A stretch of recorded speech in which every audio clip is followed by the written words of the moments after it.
오늘 우리에게 주시는 하나님의 말씀, 마태복음 23장 1절부터 12절 말씀, 신약 38페이지입니다.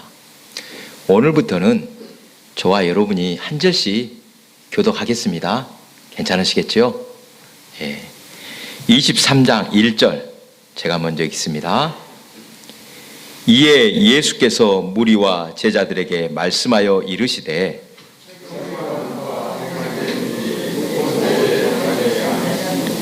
그러므로 무엇이든지 그들이 말하는 바는 행하고 지키되 그들이 하는 행위는 본받지 말라. 그들은 말만 하고 행하지 아니하며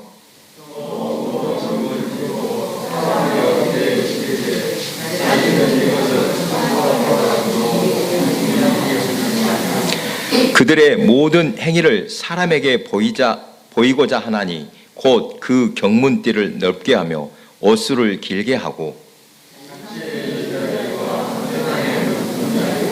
시장에서 문안 받는 것과 사람에게 랍비라 칭함을 받는 것을 좋아하느니라.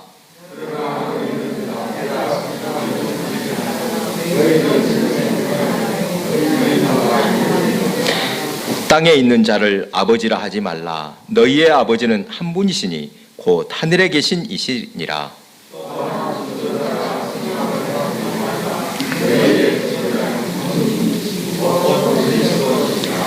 너희 중에 큰 자는 너희를 섬기는 자가 되어야 하리라.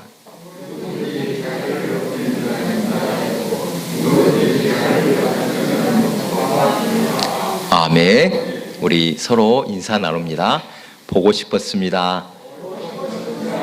진짜로 보고 싶었습니다. 사랑합니다. 우리는 한 가족입니다. 감사합니다. 저는 지난 월요일 충북 제천에 있는 세계 기독교 박물관을 견학하고 왔습니다. 생긴 지가 얼마 안 됐는데 기회가 되면 꼭 한번 가볼 만한 곳이었습니다. 성서의 지리와 역사를 공부하고 있는 목사님들과 함께 다녀왔습니다. 충북 제천 상당히 멉니다. 강원도와 인접한 산속에 있었습니다.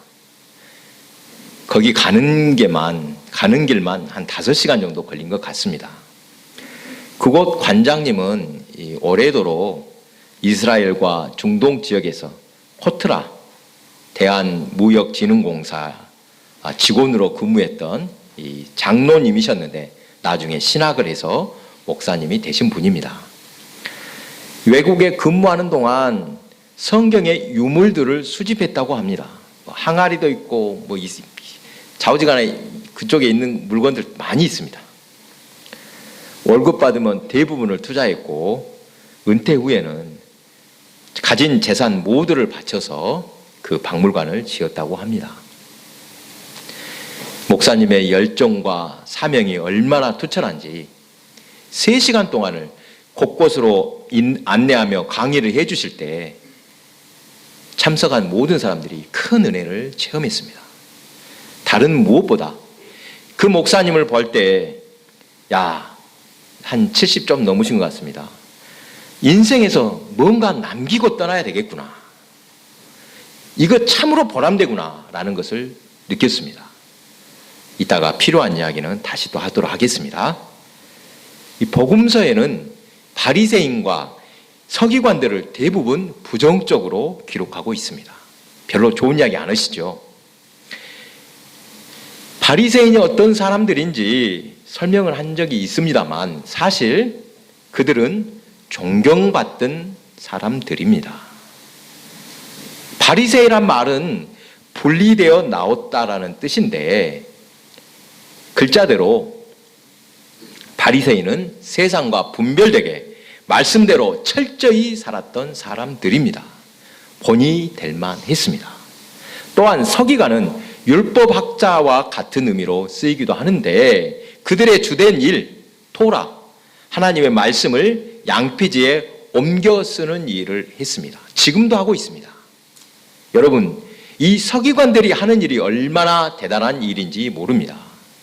글자 하나, 토시 하나 틀리지 않게 옮겨 적기란 쉽지 않은 일입니다. 서기관들은 30만 자가 넘는 이 글자를 전부 외우고 있어서 틀린 부분을 금방 찾아낸다고 합니다. 글씨도 얼마나 잘 쓰는지 필체가 아주 좋습니다. 바리새인과 서기관들은 본받을 만한 사람들인 것 같은데 예수님께서는 그들의 위선, 외식을 경계하라고 하십니다. 물론 겉만 보기 좋게 꾸미는 가면을 쓴 것 같은 외식이야 당연히 본받을 것 없습니다. 그러나 타산지석으로 그들의 나쁜 것을 버리더라도 배울 점을 찾아보아야 할 것입니다. 거룩한 백성으로 살기 위해 철저하게 말씀을 지키는 모습, 이건 꼭 본받을 만하다고 여겨졌습니다. 예수님 시대 유대인들은 명예를 중요하게 여겼다고 합니다. 요즘처럼 재물이 최고라고 하는 것이 아니었습니다. 만약 재물을 얻고자 명예를 버린다면 그는 어리석은 사람입니다. 이처럼 명예와 수치를 가장 중요한 사회적 가치로 여겼다는 사실을 알고서 오늘 말씀을 들으면 이해하기 쉬울 뿐 아니라 더 큰 은혜를 받게 될 것입니다. 먼저 오늘 본문 5절부터 예수님이 예로 들어서 말씀하신 이것들을 어떤 의미로 말씀하셨는지 한번 살펴보겠습니다. 경문 띠를 넓게 한다고 했는데 이 경문은 여러분 제가 그림을 준비하려다가 못했습니다만 이마에 붙이는 가죽으로 만든 작은 상자, 요만한 상자입니다. 이 안에는 신명기 6장 4절에서 9절 말씀을 기록한 가죽 종이를 넣어 놓았습니다. 신명기 6장 4절에서 9절입니다. 이스라엘아 들으라. 우리 하나님 여호와는 오직 유일한 여호와시니 너는 마음을 다하고 뜻을 다하고 힘을 다하여 네 하나님 여호와를 사랑하라. 오늘 내가 네게 명하는 이 말씀을 너는 마음에 새기고 네 자녀에게 부지런히 가르치며 집에 앉았을 때에든지 길을 갈 때에든지 누워 있을 때에든지 일어날 때에든지 이 말씀을 강론할 것이며 너는 또 그것을 내 손목에 메어 기호로 삼으며 내 미간에 붙여 표로 삼고 또 내 집 문설주와 바깥문에 기록할지니라. 기도할 때 경문은 이마에 이렇게 딱 차기도 하고 또 왼쪽 팔에 감기도 하는데 가죽띠가 넓으면 눈에 잘 띌 것입니다. 옷술을 길게 하는 것도 마찬가지입니다. 저처럼 이 스톨에 있는 이 옷술처럼 이 술을 길게 했다. 그것은 사람의 눈에 잘 띄게 하려는 의도입니다. 옷술 가닥은 613개의 율법 조항의 숫자만큼 달았다고 하는데 활동하는 동안 언제라도 그 옷술을 보고 하나님의 말씀을 떠올리라는 것입니다. 낮에 활동할 때는 꼭 옷술을 단 이 외투를 입었습니다. 짧게 달아도 될 것을 길게 한 것은 역시 사람들 눈에 거룩한 척 하는 것입니다. 그리고 잔치의 윗자리와 회당의 높은 자리에 앉는 것, 시장에서 문안 받는 것, 사람에게 납비라 칭함을 받는 것들은 모두 자기 스스로 높아지려는 모습을 말합니다. 명예를 가장 중요한 가치라고 여기던 시대였으므로 사람들 눈에 보이는 부분을 크게 신경 썼습니다. 예를 들어 농사를 짓는 농부라면 많은 돈을 버는 것보다 더 가치 있는 것은 무엇이겠습니까? 야, 이 집 농사 잘 되었더라. 농사 잘 짓는 사람이다. 이 칭찬을 듣는 것이었습니다. 그러므로 농부는 많은 사람이 보고 있다는 것을 의식하면서 밭에 밀이 잘 자라고 가라지가 없도록 최선을 다해서 밭을 돌보고 가꾸는 것입니다. 또 만약 종교인들이라면 그는 자신이 하나님을 정말 잘 섬기고 있다는 것을 사람에게 나타내 보여야 할 필요가 있다고 생각했습니다. 혼자만 하나님 잘 믿으면 되는 것이 아니라 내가 신앙생활 잘한다, 내 신앙 본받아라라고 사람들에게 보여줘야 했다는 것입니다. 명예란 스스로 구해서 얻는 것이 아니라 주변 사람들이 인정해 줄 때 얻을 수 있는 것이기 때문입니다. 그러니까 작은 이익을 쫓아가는 것보다 주변 사람들에게 칭찬 듣는 것에 훨씬 더 신경을 썼던 것입니다. 여러분, 그런 시대를 어떻게 평가하시겠습니까? 나쁘게 말하면 체면을 중시하느라 실속을 놓친다고 할 것입니다. 요즘 시대는 돈이 최고라서 어떻게든 돈 잘 버는 사람이 대접을 받는데, 오늘 설교는 예수님께서 책망하신 부분, 바리새인과 서기관들의 이 외식을 책망했는데, 이런 설교는 여러분이 여러 번 들어서 잘 아실 것입니다. 그래서 오늘은 조금 시각을 달리해서 말씀을 나누고자 합니다. 설교 제목을 외식 또는 표시라고 정했는데, 미리 결론을 말씀드리면 일단 외식은 나쁘지만 겉으로 드러나는 신앙인의 표시로서 분별된 삶의 자세는 꼭 필요하다는 것입니다. 설교를 시작하면서 세계 기독교 박물관에 견학한 이야기를 했는데, 이 관장 목사님 설명을 들을 때 인상 깊었던 것이 몇 장면이 있습니다. 여러분, 가정에서 성경책 어디에 두고 있습니까? 제가 몇 집 가봤습니다만 보통 책상이나 뭐 이런 문갑 같은데 거기 TV 다이에다가 올려놓은 걸 보았습니다. 혹시 다른 물건을 성경 위에 올려놓으신 적 없습니까? 그냥 방바닥이나 구석에 쳐박아 두었던 적 없으셨습니까? 유대인들은 지금도 토라, 성경을 아주 소중하게 다룹니다. 하나님을 경외하니 주의 말씀을 기록한 두루마리 말씀도 그냥 대하지 않습니다. 절대 바닥에 놔두지 않습니다. 만약 그렇게 함부로 다뤘다가는 3일간 금식하면서 회개하고 자책했다고 합니다. 지금도 그렇게 하고 있습니다.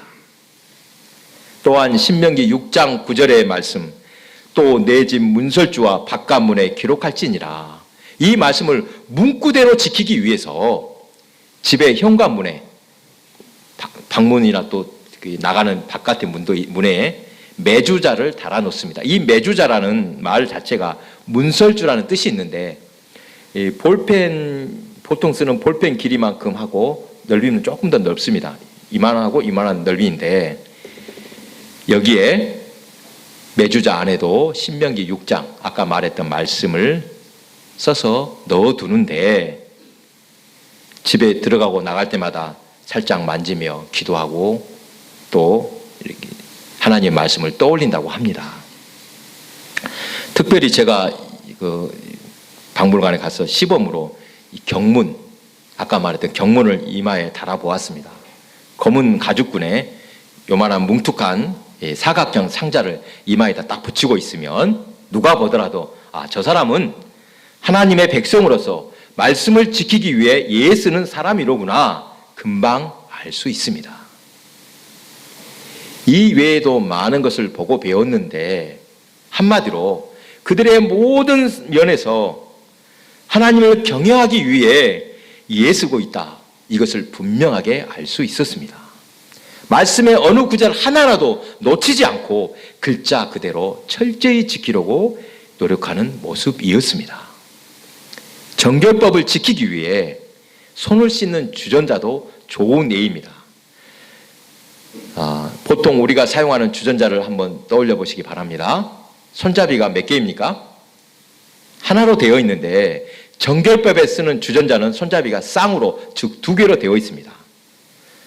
손잡이가 2개인 큰 컵, 이것을 생각하면 좋을 것 같습니다. 여러분 잘 들어보시기 바랍니다. 제가 이것을 예로 들어보겠습니다. 손잡이가 하나일 때, 자, 지금 두 손이 더럽습니까? 깨끗합니까? 씻기 전입니다. 더럽죠? 자, 손을 하나 씻어야 되겠습니다. 잡고 물을 부어서 한쪽 씻었습니다. 그리고 씻은 손으로 들고 또 이쪽 손으로 물을 붓습니다. 어떤 일이 벌어집니까? 잘 이해하셨습니까? 이쪽 손으로 깨끗해졌지 않습니까? 이쪽 손은. 그랬죠? 다시 또 이놈을 놔두고 이걸 잡아서 이렇게 하면 어떻게 됐습니까? 이쪽 손이 더 더러워졌죠. 그래서 이 고리를 하나 더 달아놓고 한쪽 달고 또 다른 쪽은 어떻게 해요? 씻어진 손으로 이렇게 하고 이렇게 씻는 것입니다. 여러분, 이걸 생각해 보십시오. 얼마나 철저한 사람들인지. 제가 이 정결법 이 주전자를 보고 야, 놀랍다. 이것을 깨닫게 되었습니다. 오늘 본문을 묵상하면서 바리새인 서기관의 유회식을 욕하기 전에 너무 쉽게 신앙생활을 했구나. 겉으로 드러나는 것은 중요하지 않는 것으로 착각하고 살았던 것을 돌아보게 되었습니다. 신앙인은 세상 사람과 분명 구별된 모습이 있어야 합니다. 외식은 당연히 나쁘지만 세상 사람들과 다를 것 하나 없이 그냥 사는 것 더 나쁘다고 하겠습니다. 겉으로도 못하면서 어떻게 내면에서 제대로 하나님을 경외할 수 있냐는 것입니다. 우리가 속한 개신교에서 약하다고 여겨지는 부분이 바로 이것입니다. 같은 기독교이지만 천주교는 우리와 조금 다른 부분이 있습니다. 겉으로 드러난 부분이 있더라는 것입니다. 여러분, 천주교인들 손에 뭐 갖고 다닙니까? 묵주 갖고 다니는 거 보셨습니까? 또 손가락에 반지 보셨습니까? 예. 솔직히 멋있어 보인 적도 있었습니다. 아, 우리도 좀 저런 거 있으면 안 되나? 예, 형식적이다. 그 자체가 우상이 될 수 있다라고 비난할 수 있겠지만 그런 표시 하나만으로도 그들 자세가 달라지는 것을 볼 수 있습니다. 그들이 천주교임을 세상 사람들도 금방 알 수 있습니다. 그렇게 드러나는 표시를 지녔으니 신자라면 결코 함부로 살 수 없을 것입니다. 제가 언제부턴가 예배 때 이 목사 가운을 입고 있습니다. 여러분, 가운을 입는 의미가 무엇입니까? 이 가운은 인간의 죄와 더러움을 가려준다. 이런 의미로 가운을 입습니다. 제 인간적인 면으로 설교하는 것이 아니라 하나님의 은혜로, 하나님이 감춰주시고 덮어주신 은혜로 예배하고 설교하고자 입기 시작했습니다. 외출할 때 목회자로서 표가 될 만한 옷을 입을 때, 또 평상복을 입고 나갈 때 분명히 자세가 달라지는 것을 느꼈습니다. 그렇다면 여러분, 개신교는 무엇으로 표시를 하면 좋을지 혹시 생각해 보신 적 있습니까? 야, 우리도 이런 거 한번 해보면 좋겠다. 겉모양 너무 신경 쓴다고 비난할지 모르겠습니다만 저는 한 가지 생각한 것이 이 나무 십자가와 같은 이 목걸이라도 하고 다니면 좋겠다. 이 생각을 해보았습니다. 남에게 드러나는 것을 나쁘게 보지 말고 스스로 자신을 지키는 수단으로 삼자는 것입니다. 신앙인이라고 자신을 드러냈으니 말과 행동이 더 조심스러울 수밖에 없을 것입니다. 이것은 외식이 아닙니다. 신앙인으로서 일종의 표시입니다. 외식과 표시가 다른 것은 이 표시는 그럴듯하게 보이려는 것이 아니라 숨김없이 보여주는 것입니다. 제가 표시가 무엇인지 국어사전을 찾아보았습니다. 어떤 사항을 알리는 문구나 기호 따위를 예부에 나타내 보임이라고 설명하고 있습니다. 원산지 표시란 말을 여러분 들어볼 것입니다. 어디서 생산된 것인지 보고 알 수 있도록 표시하는 것입니다. 표시는 외식과 전혀 다른 의미임을 알 수 있습니다. 시대를 너무 앞서가는 사람은 외롭고 힘들 수밖에 없다. 이런 의미의 말을 어렵지 않게 듣습니다. 어쩌면 예수님께서도 그 시대를 너무 앞서서 많은 가르침을 주신 것 같습니다. 너무도 당연한 것, 상식이라고 전혀 의심하지 않는 것을 뒤집어서 바라볼 수 있도록 하신 것이 많습니다. 무엇보다 명예를 가장 중요한 가치로 여기던 때 주님 스스로 권위를 내려놓고 명예도 내려놓는 모습을 보여주셨습니다. 하나님 나라의 비유의 많은 부분을 이 명예와 수치로 연결해서 설명하는 것도 가능하다고 했습니다. 우리가 잘 아는 겨자씨 비유, 밭을 잘 일구었으니 귀한 작물을 심어야 할 텐데 우리나라의 쑥처럼 지천으로 흔한 겨자를 심는다면 농부는 어리석다고 놀림을 당할 것입니다. 여러분 밭 잘 갖고 와가지고 아무 데나도 있는 쑥을 갖다가 심은 사람 있습니까? 쑥이나 겨자나 똑같다는 뜻입니다. 또 포도의 비유도 포도나무를 베어내고 무화과를 심었다고 했는데 포도와 무화과는 비교할 수 없는 작물입니다. 누구라도 무화과를 베어내고 비싼 포도나무를 심을 텐데 반대로 했으니 그 농부는 어리석다고 수치를 당할 것입니다. 농부로 설정한 하나님은 가장 중요한 명예를 버리시면서도 낮은 자, 잃어버린 자를 찾아 섬기시는 분임을 보여주십니다. 마지막으로 랍비나 지도자라고 칭함받지 말라고 하시면서 본문 11절, 12절을 말씀하십니다. 너희 중에 큰 자는 너희를 섬기는 자가 되어야 하리라. 누구든지 자기를 높이는 자는 낮아지고 누구든지 자기를 낮추는 자는 높아지리라. 이 구절에서 큰 자와 작은 자, 이들이 가리키는 것을 모세와 여호수아의 관계로 설명하면 누가 큰 자고 누가 작은 자겠습니까? 모세와 여호수아. 여호수아는 모세를 섬기는 자입니다. 그러니까 작은 자겠죠. 모세는 지도자로서 이스라엘을 이끌며 율법을 가르치는 큰 자이고 여호수아는 그런 모세를 시중드는 작은 자라 할 수 있습니다. 마땅히 여호수아가 모세를 섬겨야 합니다. 그런데 만약 모세가 여호수아를 섬기면 큰 자로서 작은 자를 섬기는 것으로 이는 일반적이지 않습니다. 본문에서 말씀하신 작은 자를 섬겨야 할 큰 자는 어떤 사람일지, 주님이 말씀하신 큰 자와 작은 자의 기준은 또 무엇일지 또 한번 살펴봅니다. 예수님의 비유의 대부분은 하나님의 나라를 향하고 있다고 했습니다. 눈에 보이지 않는 하나님 나라를 쉽게 설명한 방법, 비유밖에 없습니다. 그래서 항상 비유로 말씀하셨습니다. 본문도 하나님 나라의 관점에서 모든 율법을 알고 있는 자와 율법을 알지 못하는 자를 말씀한다고 하겠습니다. 앞에서 지도자나 랍비 등을 말한 것은 이미 그 사람들은 하나님의 율법을 가르치는 자, 이미 큰 자라고 설정한 것을 알 수 있습니다. 그에 비해 율법을 모르는 자는 작은 자입니다. 세상법은 작은 자가 큰 자를 섬겨야 마땅하지만 하나님 나라는 큰 자가 작은 자를 섬기는 것입니다.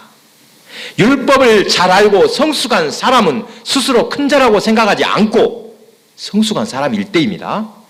자신을 작은 자라고 생각해서 스스로 낮추며 다른 일을 돌봅니다. 그래서 그는 큰 자가 하나님 나라에서 큰 자가 될 것입니다. 하지만 스스로 큰 자라고 생각하는 자는 섬김을 받으려고 하니 결코 큰 자가 될 수 없다는 것입니다. 지난주 자신을 돌아보며 깊이 반성했습니다. 스스로 뭔가를 안다고 여기며 큰 자가 되려고 했던 때가 많았구나 반성하게 되었습니다. 지금 선거의 막바지에 이르러서 후보들이 서로 자신의 장점을 자랑하고 상대의 약점을 공격하는 것을 쉽게 볼 수 있습니다. 선거뿐만 아니라 일반적인 생활 속에서도 섬기는 자세로 살면 누구에게나 인정받을 것입니다. 인심 얻으려면 어떻게 하면 됩니까? 내가 양보하고 섬겨주면 됩니다. 대접해 줘 보십시오. 다 내 친구가 됩니다. 신앙인은 다른 말로 섬기는 자라고 하겠습니다. 대접받으려고 하지 말고 먼저 대접하고 섬기시기 바랍니다. 우리는 이미 하나님께 좋은 것을 받았습니다. 받은 대로 나누라는 말씀입니다. 사랑하는 교회 여러분, 외식이야 마땅히 버릴 것이지만 신앙이라면 세상과 분별된 자세로 살아야만 합니다. 겉으로 드러나는 표시도 분명 있어야 한다는 것입니다. 그렇다면 무엇을 드러낼까? 다른 무엇보다 작은 자를 섬김으로 주님의 제자임을 나타내시기 바랍니다. 바로 그것이 그 섬김이 축복임을 믿으시기 바랍니다. 기도하겠습니다.